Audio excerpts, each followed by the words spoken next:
এক চাকরি প্রার্থী এখন বায়ু বোর্ডের পরীক্ষা দিতে গেছে। পরীক্ষা দেওয়ার পূর্ব মুহূর্তে যে সময় ওনাকে ডাকা হয়েছে ওই সময় উনি রুমের ভিতরে প্রবেশ করলো।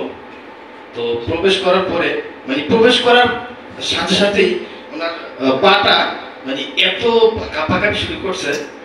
তো মানে কাঁপাকাঁপি অবস্থায় একটা স্যার বলতেছে যে কি অবস্থা, তুমি এইভাবে এত কাঁপাকাঁপি করতেছে কেন?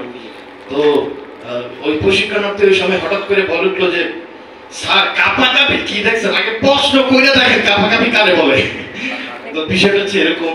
তো আমরা যারা বাইরে পড়ে যাই তো বিষয়টা সবার ক্ষেত্রে হয়তো বা আমি এটা অনুভব করি, হয়তো আমার এরকম হয় অনেক জায়গায় এরকম বাইরে পড়ে গিয়া মনে হয় যেন স্যার বসে নাই, মনে হয় যেন এক একজন বাঘ বসে আছে। যাই হোক এরকম লাগে। ধন্যবাদ।